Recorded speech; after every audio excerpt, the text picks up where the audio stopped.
नमस्कार, आप देख रहे हैं IBC 24 और मैं हूं आपके साथ साधना पांडे। चलिए बुलेटिन की शुरुआत करेंगे महिला आरक्षण बिल पर एक बड़ी खबर के साथ। राज्यसभा में महिला आरक्षण बिल पास हो गया है। विधेयक के पक्ष में आपको बता दें कि 215 वोट पड़े हैं, तो विरोध में एक भी वोट नहीं पड़ा। कल लोकसभा में ये बिल पास हुआ था और लोकसभा में विधेयक के पक्ष में 454 वोट जहां पड़े थे, तो AIMIM के 2 सांसदों ने बिल का विरोध भी किया था। लेकिन जब आज राज्यसभा में ये बिल पेश हुआ तब इसके पक्ष में 215 वोट पड़े, लेकिन विपक्ष में एक भी वोट नहीं डाला गया और सर्वसम्मति से अब लोकसभा के बाद राज्यसभा में भी जो महिला आरक्षण बिल है, विधेयक है, वो पास हो चुका है। अब ये बिल राष्ट्रपति के पास जाएगा और अगर राष्ट्रपति की भी मुहर इस पर लग जाती है तो महिला आरक्षण विधेयक जो है वो कानून में बदल जाएगा। तो इस वक्त की बड़ी खबर, महिला आरक्षण बिल जो है लोकसभा के बाद अब राज्यसभा में भी पास हो चुका है। भारत और कनाडा के बीच उपजे तनाव के बाद कनाडाई PM जस्टिन ट्रूडो ने एक बयान जारी किया। उन्होंने कहा कि PM मोदी के साथ मेरी सीधी और स्पष्ट बातचीत हुई है, जिसमें मैंने अपनी चिंताओं को साझा किया है। हम भारत सरकार से इस मामले को गंभीरता से लेने और इसे दूर करने के लिए हमारे साथ काम करने का आह्वान करते हैं। हम कनाडाई लोगों को सुरक्षित रखने और अपने मूल्यों और अंतर्राष्ट्रीय नियम आधारित व्यवस्था को बनाए रखने के लिए आवश्यक कार्य करते रहेंगे। सबूत साझा करने को लेकर उन्होंने कहा कि कनाडा में कठोर और स्वतंत्र न्याय प्रणाली है, जिस पर हमें भरोसा है। हालांकि उन्होंने ये भी कहा कि इसमें कोई सवाल नहीं है कि भारत एक बढ़ता और महत्व वाला देश है और एक ऐसा देश है जिसके साथ हम न केवल एक क्षेत्र में बल्कि दुनिया भर में काम जारी रखना चाहेंगे और हम उकसाने या समस्याएं पैदा करने के बारे में बिल्कुल भी नहीं सोच रहे हैं।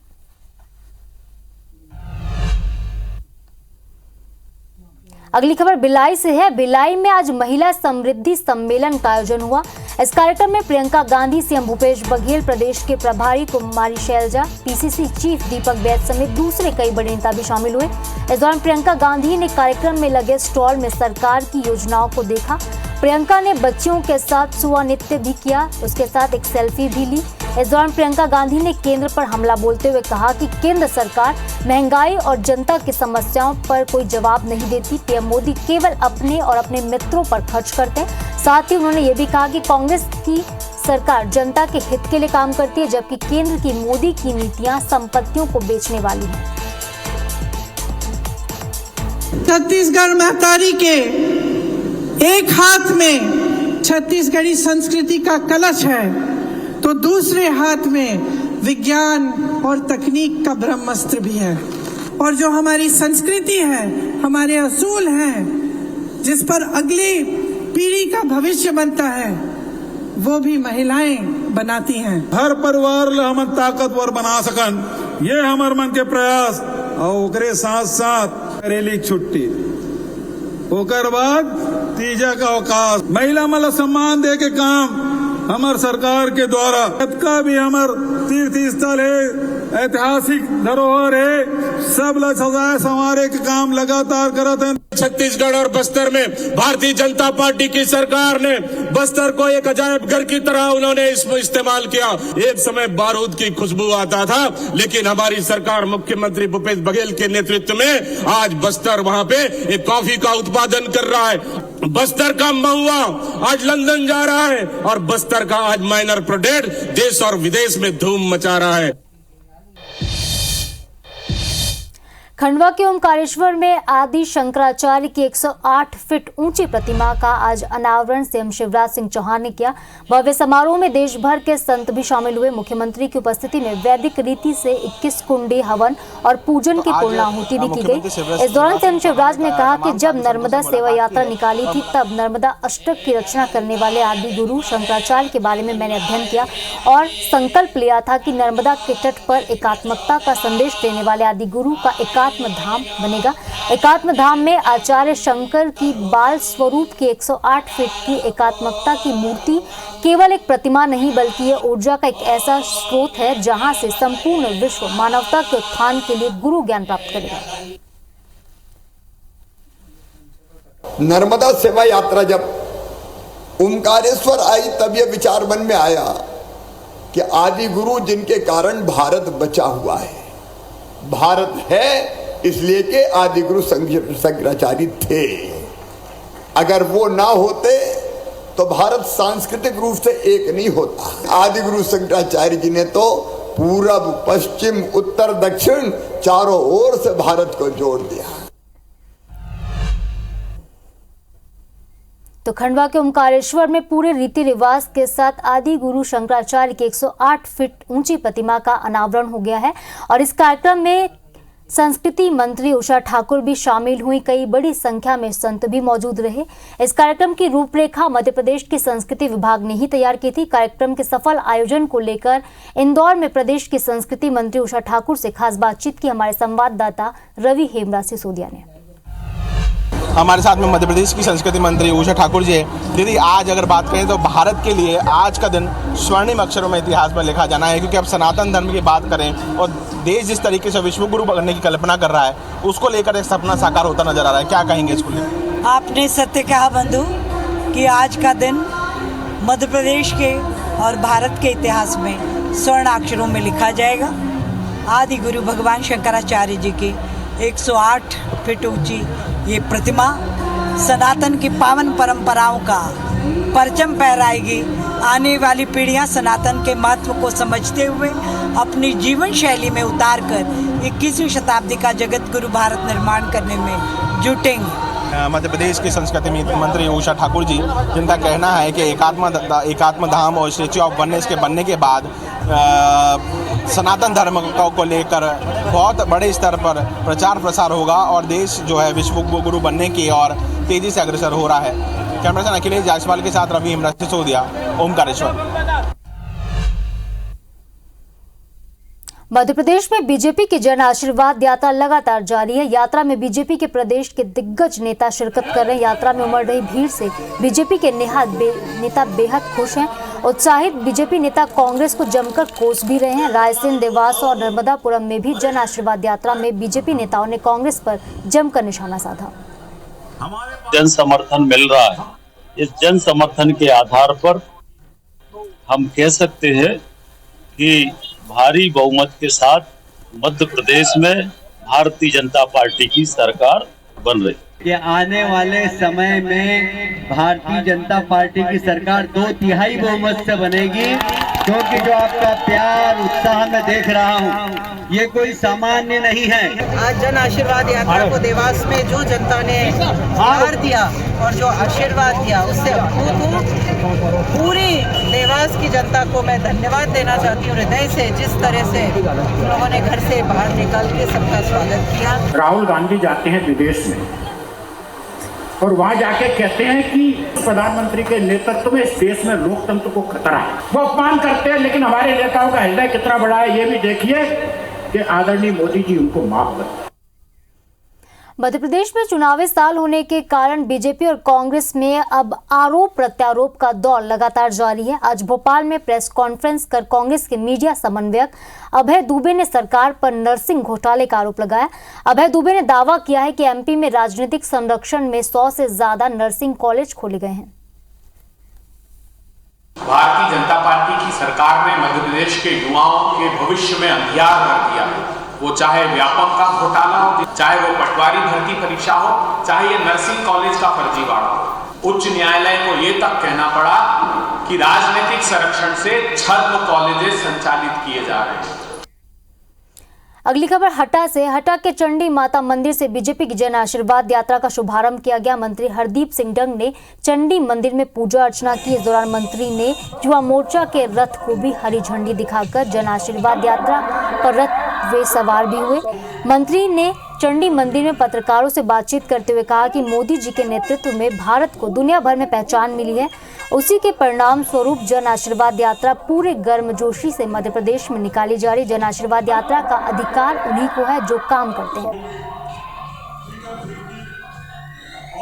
छत्तीसगढ़ से जुड़ी आपको खबर बता दें, चुनाव से पहले बीजेपी परिवर्तन यात्रा के जरिए वोट बैंक तलाश रही है। लगातार बीजेपी के बड़े नेता दौरा कर रहे हैं। इसी कड़ी में झारखंड के पूर्व सीएम रघुवर दास भी भिलाई पहुंचे और राज्य सरकार पर जमकर हमला बोला। रघुवर दास ने कहा कि सीएम भूपेश कांग्रेस के बैंक और एटीएम है, प्रदेश का पैसा वे दिल्ली तक पहुंचा रहे हैं। तो वहीं रायगढ़ पहुंचे यूपी के डिप्टी सीएम ब्रजेश पाठक ने भी प्रदेश में बीजेपी की जीत का दावा किया और राज्य सरकार पर निशाना भी भी साधा और कहा कि बीजेपी सरकार की जितनी भी योजनाएं थी उसको कांग्रेस ने बंद करवा दिया है।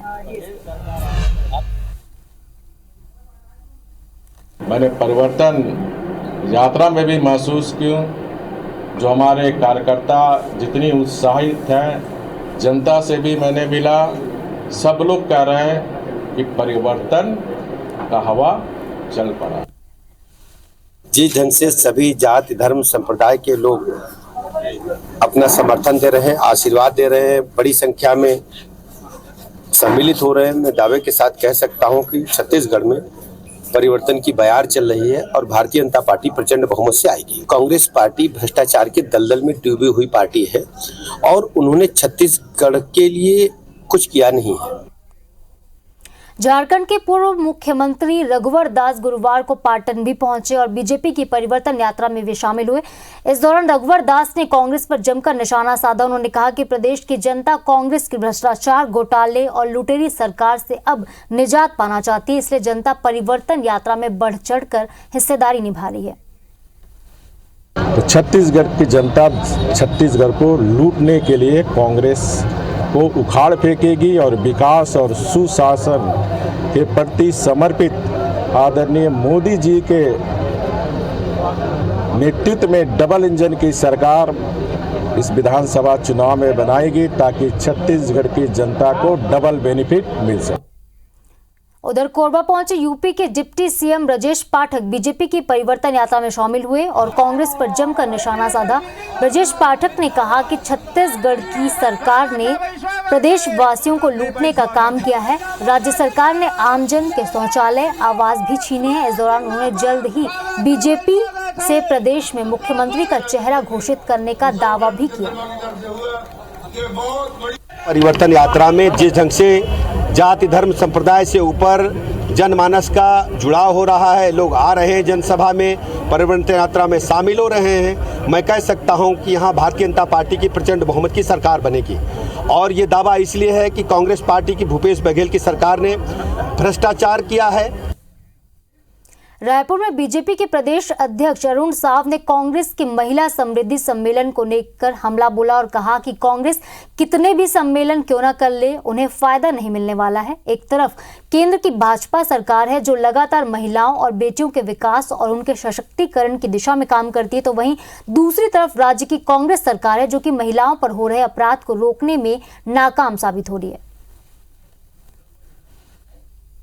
और जब माताएं बहनें आक्रोशित हैं राज्य की कांग्रेस सरकार से, पर ऐसे सम्मेलन करने से कांग्रेस को कोई लाभ नहीं होने वाला है।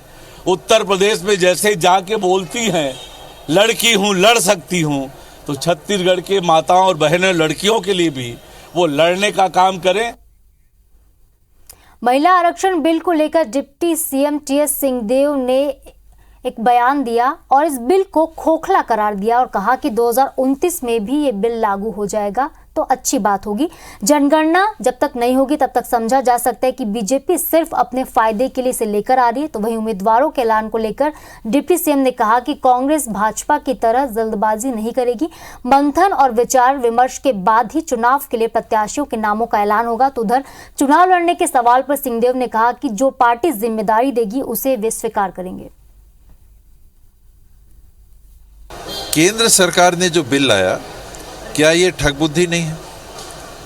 आप बिल आज के लिए ला रहे हो, क्या कह के ला रहे हो कि 2029 के बाद लागू करेंगे, जब जनगणना हो जाएगी और जब परिसीमन नया हो जाएगा।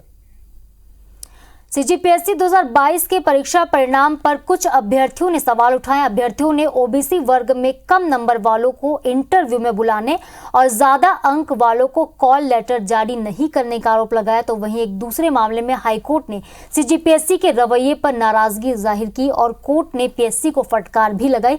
बता दें कि अभ्यर्थियों ने गलत उत्तर पर नंबर देने और छात्रों को नोटिस जारी किए जाने की राजभवन और मुख्यमंत्री निवास में भी शिकायत की है।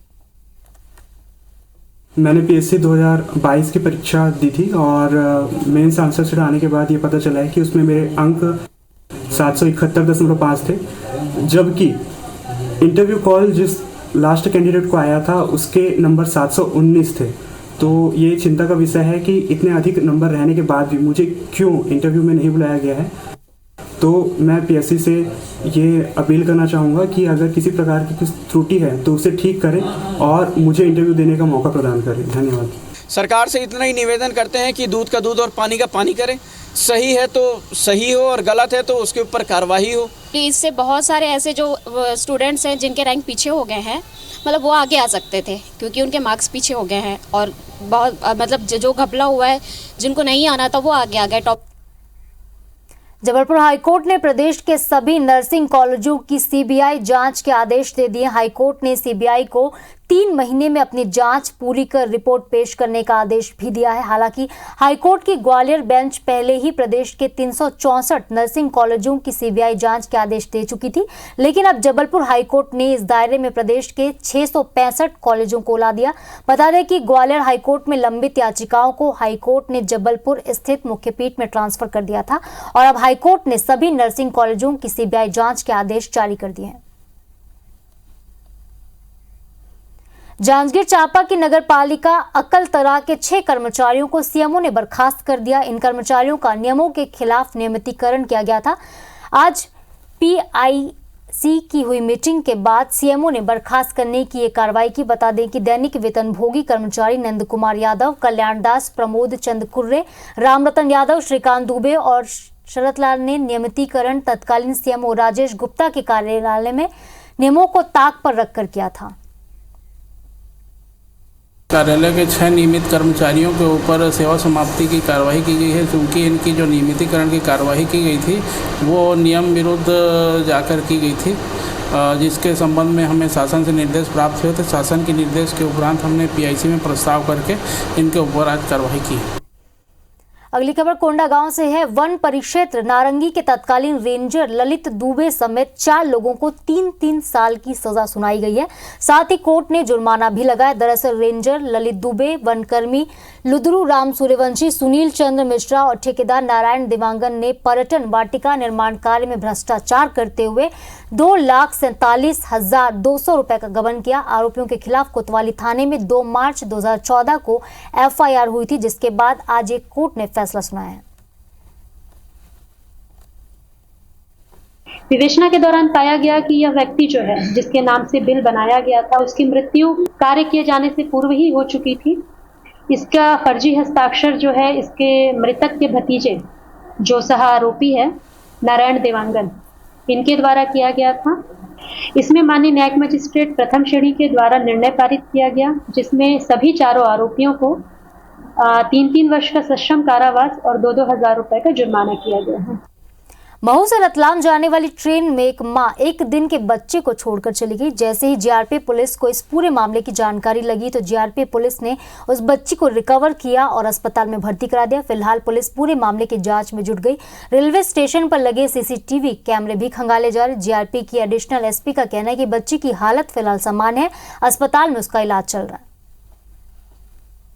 बच्चे को तत्काल इलाज के लिए MYH और फिर उसके बाद MTH भेजा गया है। बच्चा स्वस्थ है और साथ में ही जिस किसी व्यक्ति ने ऐसा अपराध किया है, बच्चे को अबंडन छोड़ा है, उसके तलाश के पूरे प्रयास किए जा रहे हैं। अभी कुछ टिप्स हमको मिल रही हैं, जैसे ही आगे बात बढ़ेगी तो फिर हम सूचित करेंगे। रायगढ़ जिले में डेंगू के मामले लगातार बढ़ रहे हैं, जिसको लेकर अब सियासी घमासान भी शुरू हो गया है। भाजपा और कांग्रेस इसे मुद्दा बनाकर एक दूसरे पर आरोप मढ़ रही है। बुधवार को डेंगू को लेकर कलेक्टर को ज्ञापन सौंपने पहुंचे भाजपा और कांग्रेस के कार्यकर्ताओं के बीच विवाद की स्थिति बन गई। मामला इतना बढ़ गया कि पुलिस को हस्तक्षेप करना पड़ा। किसी तरह से मामले को शांत कराया गया और पूरे मामले पर राजनीति शुरू हो गई। दरअसल जिले में डेंगू का आंकड़ा 425 के पार है। गुरुवार को सर्वदलीय मंच के बैनर तले कलेक्टर को ज्ञापन सौंपने के लिए लोग पहुंचे। इस डेलीगेशन में कांग्रेस के पदाधिकारी भी मौजूद थे। डेंगू को लेकर कलेक्टर से मीटिंग के दौरान बीजेपी कार्यकर्ताओं ने ओपी चौधरी के आने तक बैठक शुरू नहीं करने की बात कही, जिस पर कांग्रेस कार्यकर्ताओं ने विरोध शुरू कर दिया। इस बात को लेकर मामला इतना तूल पकड़ लिया कि भाजपा और कांग्रेस के कार्यकर्ताओं के बीच झूमाझटकी की नौबत आ गई। वैसे कलेक्टर ने बताया कि डेंगू का केस जरूर बढ़ा, लेकिन हालात फिलहाल नियंत्रण में है। जो स्थिति निर्मित हुई है दुर्भाग्यजनक है और उसकी जिम्मेदारी लेना चाहिए। और हम कोई यहाँ धरना प्रदर्शन चक्का जाम तो कर नहीं रहे हैं। हम तो प्रशासन से मिलकर केवल ये कह रहे हैं कि भारतीय जनता पार्टी के लोग वॉलंटियर के रूप में काम करेंगे। जिस चीज की जहाँ जरूरत होगी वो सहयोग करने के लिए भी हम तैयार हैं। आज ओपी चौधरी को अचानक वो भी पूरा सर्व समाज उसके लिए इंतजार करे।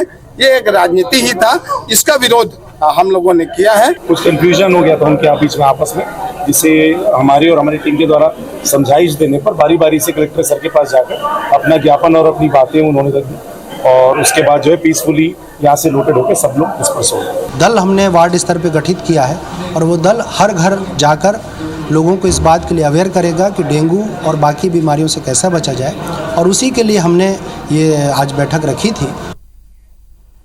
ग्वालियर के डबरा थाने से चंद कदमों की दूरी पर नकाबपोश बदमाशों ने 2 एटीएम मशीन तोड़कर रुपए लूटने की कोशिश की।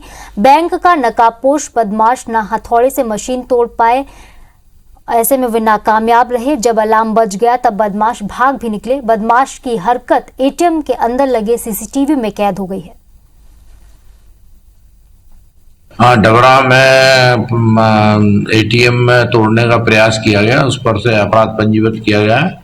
आरोपी के फुटेज स्पष्ट नहीं आए, आसपास के सीसीटीवी कैमरे चेक करवा के तलाश कर रहे हैं और तत्काल उसको गिरफ्तार किया जाएगा। ग्वालियर में अड़ीबाजी कर सटोरियों से रुपए वसूलने वाले 3 आरोपियों पर एसपी ने 10-10 हजार का इनाम घोषित किया। आरोपियों में SI Mukul Yadav, crime branch के प्रधान आरक्षक राहुल यादव और आरक्षक विकास तोमर भी शामिल हैं। दरअसल शनिवार को सिरोल थाना क्षेत्र में एमके सिटी के फ्लैट में क्रिकेट ऑनलाइन सट्टा खिलाने की सूचना मिली थी, जहां पहुंचकर तीनों पुलिसकर्मियों ने सटोरियों को डरा धमकाकर 23,15,000 रुपए अपने खातों में डलवा लिए। फिलहाल तीनों फरार पुलिसकर्मियों की तलाश की जा रही है। वसूली कांड की जांच के लिए एसआईटी भी गठित की गई है।